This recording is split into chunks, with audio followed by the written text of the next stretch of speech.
வணக்கம் மக்களே! நம்ம கார்த்திக் கதையில டிசம்பர் 13 என்ன நடக்க போகுது அப்படிங்கிறத பத்தி தாங்க இந்த வீடியோல இப்ப நம்ம பார்க்க போறோம். இந்த வீடியோவுக்கு மறக்காம லைக் பண்ணிக்கோங்க. நீங்க லைக் பண்றது தான் எங்களுக்கு அடுத்த வீடியோ போடுறதுக்கு ரொம்பவே இன்ட்ரெஸ்டிங்கா இருக்கும். ஸோ மறக்காம லைக் பண்ணிட்டு இந்த வீடியோவ பாருங்க. என்ன நடக்குது அப்படின்னு பார்த்துக்கிட்டிங்கன்னா, பாட்டி வந்துட்டு நேரா ஹீரோ கிட்ட சொல்றாங்க, "பேராண்டி, இப்படியே நம்ம குடும்பம் பிரிஞ்சே இருக்க போகுதாயா? எனக்கு என்ன பண்றதுன்னே தெரியல. ஈஸ்வரி கிட்ட என்ன சொல்லி அவளை சமாதானப்படுத்துறது? ரேவதி உன்னை விட்டு பிரிஞ்சு இருக்கிறதுனால அவ மனசளவுல ரொம்ப பாதிக்கப்பட போறா. அவளை நினைச்சு பார்த்தாலும் எனக்கு ரொம்ப கவலையா இருக்கியா பேராண்டி. இப்ப என்ன பண்றது அப்படின்னு கேக்குறாங்க. அப்ப ஹீரோ சொல்றாரு, இங்க பாருங்க பாட்டி, நான் எப்படியும் அத்தை கிட்ட உண்மையை நிரூபிச்சு நான் எப்படியாவது கூட்டிட்டு வந்துடுறேன் ரேவதிய. அப்ப பாட்டி சொல்றாங்க, பேராண்டி, ஈஸ்வரியோட கோவத்தை பத்தி உனக்கு இன்னும் தெரியலையா? அவ ஒரு தடவை முடிவு எடுத்துட்டா அப்படின்னா அந்த முடிவுல அவ என்னைக்குமே மாறவே மாட்டா. 30 வருஷமா கோவத்துல இந்த குடும்பத்தையே பிரிஞ்சு இருக்கா. இதுக்கு மேலேயும் அவ உண்மையை தெரிஞ்சுக்கிட்டு இங்க வருவா அப்படின்னு எனக்கு நம்பிக்கை இல்லை. நமக்கு கடைசி நம்பிக்கையா இருந்தது அந்த சண்முகம்தான். அவன் உண்மையை சொல்லிடுவான் அப்படின்னு நானும் நினைச்சுக்கிட்டு இருந்தேன். ஆனா கடைசியில இப்படி ஆகும் அவனுக்கு அப்படின்னு நான் எதிர்பார்க்கல. இது எல்லாத்துக்கும் காரணம் அந்த முத்துவும் சிவனாண்டியும் தான். இந்த உண்மை ஈஸ்வரிக்கு தெரியக்கூடாது அப்படிங்கிறதுக்காக அவங்க இப்படிப்பட்ட ஒரு காரியத்தை பண்ணியிருக்காங்க. எனக்கு என்ன பண்றதுன்னே தெரியலையா. அப்ப ஹீரோ சொல்றாரு, இங்க பாருங்க பாட்டி, நீங்க பல விஷயத்தையும் யோசனை பண்ணி பார்க்காதீங்க பாட்டி. நான் பாத்துக்கிறேன் பாட்டி. நீங்க பொறுமையா அமைதியா இருங்க அப்படின்னு. பாட்டி சொல்றாங்க, இல்லையா, அபிராமி உன்னை என் கையில ஒப்படைச்சிட்டு போயிருக்கா. உனக்கு எந்த பிரச்சனையும் வரக்கூடாது அப்படிங்கிறதுக்காக. நீ ரேவதி கூட சந்தோஷமா இருக்கணும் அப்படிங்கிற நம்பிக்கையில. ஆனா அதை என்னால காப்பாற்ற முடியலையே. அதை நினைச்சு பார்த்தாதான் எனக்கு கஷ்டமா இருக்குதுயா. அப்ப ஹீரோ சொல்றாரு, இங்க பாருங்க பாட்டி, நீங்க கவலைப்படாதீங்க, எல்லாமே நல்லதாவே நடக்கும் பாட்டி அப்படின்னு சொல்ல, பாட்டி சொல்றாங்க, சரியா, என் பேரன் நல்லா இருக்கணும், அதுதான் எனக்கு வேணும். அப்ப ஹீரோ சொல்றாரு, பாட்டி, நான் எப்படியாவது உண்மையை நிரூபிக்கிறேன். அந்த சண்முகம், அவரோட போன்ல ஏதோ ஒரு ஆதாரம் இருக்கு. கண்டிப்பா அது நமக்கு சாதகமான ஆதாரமா தான் இருக்கும் அப்படின்னு நினைக்கிறேன். அந்த ஆதாரம் மட்டும் நம்ம கையில கிடைச்சிருச்சு அப்படின்னு பாத்துக்கிட்டீங்கன்னா ஈஸியா அந்த உண்மையை வந்து நிரூபிச்சிடலாம் அத்தை கிட்ட. அதுக்கப்புறம் அத்தை கண்டிப்பா நம்மளை மன்னிச்சு தானே ஆகணும். அதுல எந்த வித மாற்றமும் இல்லை. நீங்க கவலைப்படாதீங்க பாட்டி. பாட்டி சொல்றாங்க, பேராண்டி, இருந்தாலும் ஈஸ்வரி ஒருவேளை நம்பலைன்னா என்னையா பண்றது? அப்ப ஹீரோ சொல்றாரு, பாட்டி, அதெல்லாம் அத்தை நம்புவாங்க பாட்டி, நீங்க நம்பிக்கையோட இருங்க. பாட்டி சொல்றாங்க, சரியா, இதெல்லாம் அந்த கடவுள் தான் பார்த்துக்கணும்.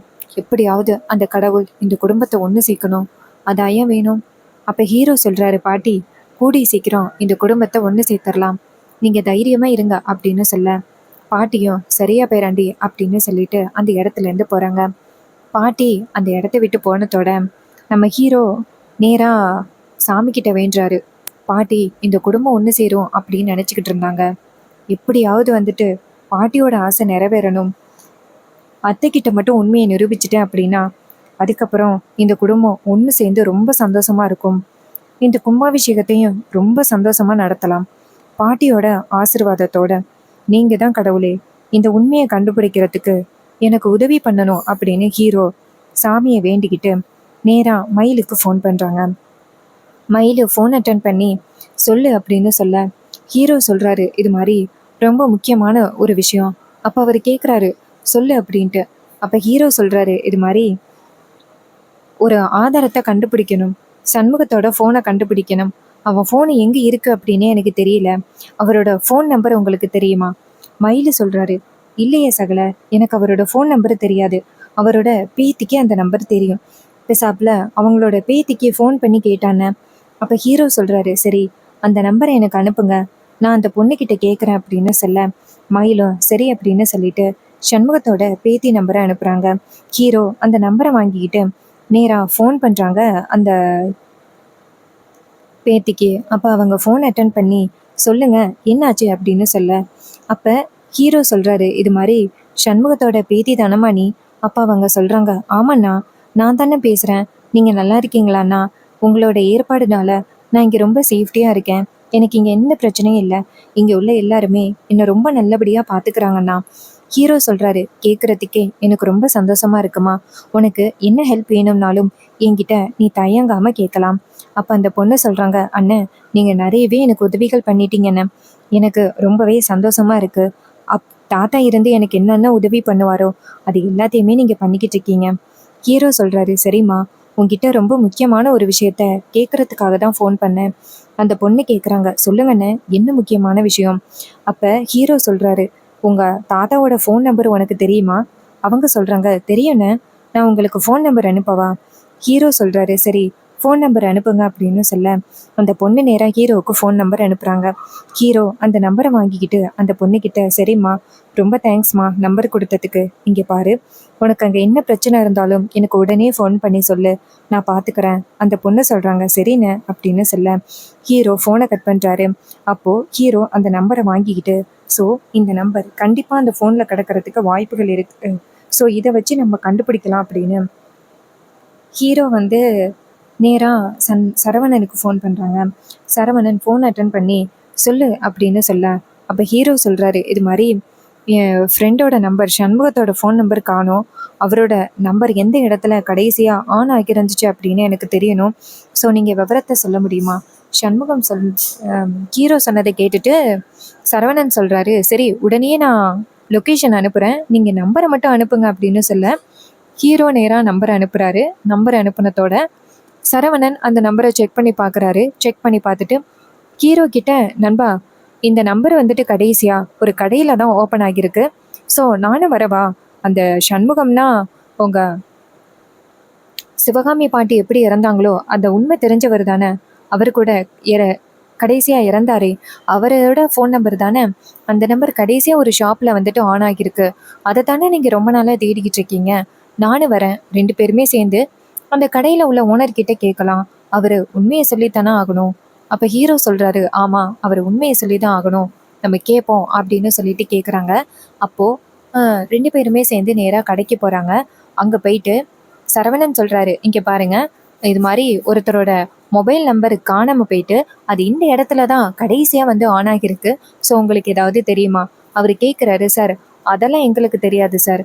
சரவணன் சொல்கிறாரு, இங்கே பாரு, நீ செகண்ட் ஹேண்ட் ஃபோனு நிறைய ஃபோன் வந்துட்டு மாற்றி விற்கிற அப்படின்னு எனக்கு நல்லாவே தெரியும், உன்னை பற்றின டீட்டெயில் எல்லாத்தையுமே தெரிஞ்சுக்கிட்டு தான் வந்திருக்கேன், மரியாதையாக சொல்லு. அந்த கடைசியாக அந்த ஃபோன் வந்துட்டு இங்கே தான் ஆன் ஆகியிருக்கு, நீ மட்டும் இப்போ சொல்லிட்டேன்னு வச்சுக்கேங்க, உனக்கு இந்த ஷாப்புக்கும் எந்த வித பிரச்சனையும் இல்லாம நான் பார்த்துப்பேன். ஒருவேளை உண்மையை சொல்ல மாட்டேன் அப்படின்னு சொல்லிட்டு நீ ரொம்ப முரண்டு பிடிச்சேன்னு வச்சுக்கேங்க, அப்புறம் உனக்கும் இந்த கடைக்கு தான் பிரச்சனை, ஞாபகத்துல வச்சுக்கோ. உடனே அவர் சொல்றாரு, சார் சார் மன்னிச்சிருங்க சார், செகண்ட் ஹேண்ட் ஃபோன் நிறைய ஃபோன் வரும் சார், அதை நான் யாருக்கும் தெரியாம வித்துருவேன் சார். சில பேரு திருடி கொண்டாந்து கொடுப்பாங்க, சில பேரு கீழே கடந்துச்சு அப்படின்னு கொண்டாந்து கொடுப்பாங்க, அது எல்லாத்தையுமே நான் சேல் பண்ணிடுவேன் சார். அது மாதிரிதான் ஏதோ ஒரு போனை சேல் பண்ணிட்டேன், ஆனா நீங்க எந்த போனை கேக்குறீங்க அப்படின்னு எனக்கு தெரியல சார். அப்ப சரவணன் சொல்றாரு, இங்க பாரு, எந்த பிரச்சனையும் இல்லை, கரெக்டா எந்த டயத்துக்கு அந்த ஃபோன் நம்பர் ஆஃப் ஆனிச்சு அப்படின்னு எனக்கு விவரம் தெரியும், ஸோ அன்னைக்கு யாராவது உங்ககிட்ட இருந்து ஃபோன் வாங்கிட்டு போனாங்களா அப்படின்றத மட்டும் சொல்லு. உடனே அவரும் சரிங்க சார் அப்படின்னு சொல்ல சரவணன் கரெக்டா அந்த டைமிங் சொல்றாரு. டைமிங் சொன்னதோட கரெக்டா அந்த சிசிடிவியா பாக்குறாங்க. அப்ப ஒரு சில பசங்க வந்து போனை கொண்டாந்து கொடுக்கறதும் அவரு போனை கழட்டி அதுல உள்ள சிம் எல்லாத்தையும் எடுக்கிறது எல்லாமே இருக்கு.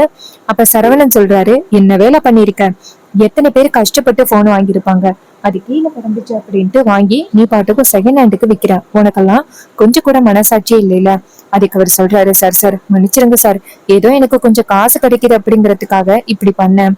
அதுக்கு ஹீரோ சொல்றாரு, இங்க பாருங்க, அந்த நம்பரை யாருக்கிட்ட வித்தீங்க அதை மட்டும் என்கிட்ட சொல்லுங்க. அதுக்கு அவர் சொல்றாரு, சார் எனக்கு யாருக்கிட்ட வித்தனே எனக்கு சரியா ஞாபகம் இல்லை சார். அப்ப சரவணன் சொல்றாரு, இந்த போன் எப்படி இருக்குன்னு பாரு, அதுல இருந்து ஒரு 5 நாளையில இந்த போன் யாருக்கிட்ட கொடுத்தன்னு பாக்கலாம் அப்படின்னு வீடியோவை பாக்குறாங்க. கரெக்டா அந்த வீடியோல நம்ம மயில் இருக்காருல்ல, அவர் வராரு, வந்துட்டு அந்த போனை வாங்குறாரு. இதை பார்த்ததும் நம்ம ஹீரோ ஸ்டாப் பண்ண சொல்லி ஜூம் பண்ண சொன்னா அதுல மொபைல் வந்து வாங்கியிருக்காங்க நம்ம மயிலு. சரவணன் சொல்றாரு, நண்பா இது உன்னோட சகல தானே? அப்ப ஹீரோ சொல்றாரு, ஆமா. அப்ப இவர்கிட்டதான் அந்த போன் இருக்கா? அப்ப சரவணன் சொல்றாரு, ஆமா இவர்கிட்டதான் அந்த போன் இருக்கு. அப்ப ஹீரோ சொல்றாரு, சரி ஓகே, இப்பவே நான் அவருக்கு போன் பண்றேன் அப்படின்னு நேரா மயிலுக்கு போன் பண்றாங்க. மயிலு போன் அட்டன் பண்ணி, சொல்லுங்க சகல. அப்ப ஹீரோ சொல்றாரு, ரொம்ப நாளா அந்த போனை தேடிக்கிட்டு இருந்தோம்ல, அந்த போன் எங்கேயும் இல்ல, உங்க கையில தான் இருக்கு. கொஞ்ச நாளைக்கு முன்னாடி நீங்க செகண்ட் ஹேண்ட்ல போன் வாங்குனீங்களா? மயில சொல்றாரு. ஆமா சகல, போன் வாங்கினேன். அது என்னோட ரோகிணிக்காக வாங்கினேன். ரோகிணி கிட்ட போனை கொண்டாந்து கொடுத்துட்டேனே, என்னாச்சு சகல? ஹீரோ சொல்றாரு, அந்த போன் தான் சண்முகத்தோட போன். இதை கேட்டதும் மயிலுக்கு பேரதிர்ச்சி. என்ன சகல சொல்றீங்க? அப்ப ஹீரோ சொல்றாரு, ஆமா, அந்த போன் தான் சண்முகத்தோட போனே. ரோஹிணி கிட்ட அந்த போன் இருக்கான்னு பாருங்க. அப்ப மயிலு சொல்றாரு, சகல, ரோஹிணி கிட்ட தான் அந்த போன் இருக்கும், இருங்க அப்படின்ட்டு நேரா ரோஹி கிட்ட போயிட்டு, ரோகு, உன்கிட்ட கொஞ்ச நாளைக்கு முன்னாடி ஒரு போன் கொடுத்தல, அந்த போன் நீ வச்சிருக்கியா? அவங்க சொல்றாங்க, வச்சிருக்கேங்க, இந்த இருக்கு. அப்ப மயில அந்த போனை வாங்க ரோஹிணி கேக்குறாங்க, ஏங்க என்னாச்சு, ஏதாவது பிரச்சனையா? அவர் சொல்றாரு, இல்லம்மா ரோகு, இந்த போன்ல ஒரு முக்கியமான வேலை இருக்கு, அதை மட்டும் முடிச்சுட்டு கொண்டாந்து கொடுக்கவா? ரோஹிணி சொல்றாங்க, சரிங்க, எடுத்துட்டு போங்க, எந்த பிரச்சனையும் இல்ல அப்படின்னு சொல்ல அவரு அந்த போனை எடுத்துக்கிட்டு நேரா நம்ம ஹீரோட்ட வராங்க. ஹீரோ அந்த போனை வாங்குறாரு. அப்ப மயிலு சொல்றாரு, சகல, இந்த போனு தான் நான் ரோஹிணிக்கு வாங்கிட்டு வந்தேன். இத்தனை நாளும் சண்முகத்தோட போனு என் கையில இருக்குதுன்னு கொஞ்சம் கூட எனக்கு தெரியவே இல்லை. தெரிஞ்சிருந்தா நான் எப்பயோ இந்த போனை உங்ககிட்ட கொடுத்துருப்பேன் சகல.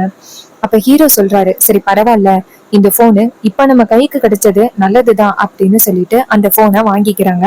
வாங்கிட்டு அந்த போன்ல என்ன இருக்கு அப்படின்னு பாக்குறாங்க. நம்ம ஹீரோ தான் அந்த போன்ல என்ன இருக்கு அப்படின்னு பாக்குறாரு. கரெக்டா அதுல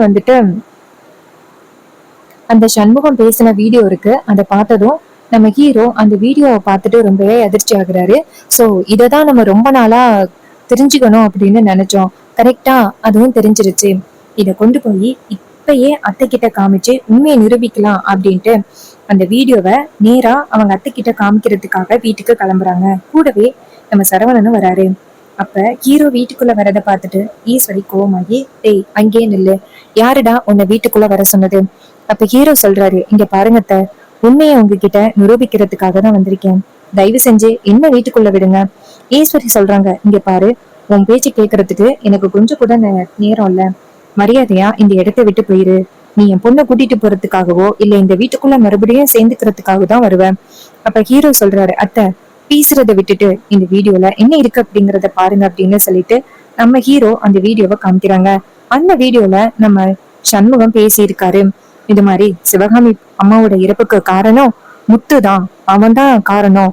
இப்போ இந்த உண்மையை கூட உங்ககிட்ட சொல்றதுக்காக தான் நான் வந்துகிட்டு இருக்கேன். ஆனா என்ன இந்த முத்து காலி பண்றதுக்காக 4-5 ரவுடிகளை வச்சு துரத்திக்கிட்டு இருக்கான். அவன்கிட்ட இருந்து தப்பிச்சுதான் நான் இப்ப ஒளிஞ்சிட்டு இருக்கேன்.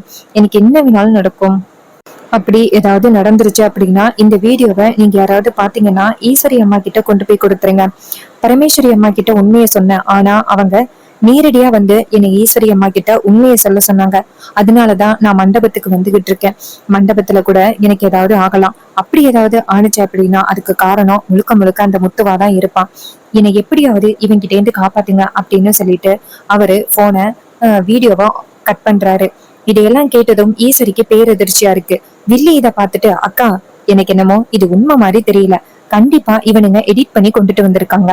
மயிலை நேரா அவங்க அத்தைய பார்த்து, இங்க பாருங்கட்ட, இது எதுவுமே எடிட் பண்ணி கொண்டு வந்தது கிடையாது, இது எல்லாமே உண்மை.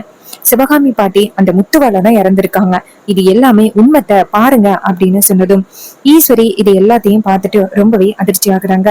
அப்ப வில்லி எவ்வளவோ சொல்லி சமாளிக்க பார்க்க, அப்ப ஈஸ்வரி வில்லிய பார்த்து, இங்க பாரு, ஒரு நிமிஷம் நிறுத்து, அம்மா இதுதானதான் இறந்திருக்காங்க அப்படின்ட்டு அந்த வீடியோல இருக்கு, அது தெரிஞ்சும் நீ அதை கண்டுக்காம இருக்கிற, இங்க பாரு, தயவு செஞ்சு அமைதியாரு, இங்க பாருங்க இந்த வீடியோ உங்களுக்கு எப்படி கிடைச்சிச்சு?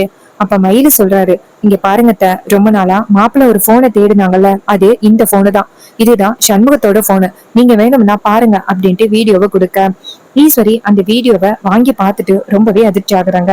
இத்தனை நாளும் தன்னோட அம்மா எதுக்காக இறந்தாங்க அப்படின்னு தெரியாம இருந்த ஈஸ்வரிக்கு தன்னோட அம்மா இதுக்காக தான் இறந்திருக்காங்க அப்படின்னு தெரிஞ்சதோடயே ரொம்பவே அதிர்ச்சி ஆகுறாங்க. சோ இந்த கதை உங்களுக்கு பிடிச்சிருந்துச்சுன்னா இந்த வீடியோவுக்கு மறக்காம லைக் பண்ணிக்கோங்க. நம்ம சேனலை சப்ஸ்கிரைப் பண்ணிட்டு பக்கத்துல உள்ள பெல் ஐகானையும் கிளிக் பண்ணி ஆல்னு செட் பண்ணிக்கோங்க. அப்பதாங்க அடுத்த வீடியோ போடும் பொழுது உங்களுக்கு நோட்டிபிகேஷன் வரும், பார்க்கலாம். தேங்க்யூ ஃபார் வாட்சிங்.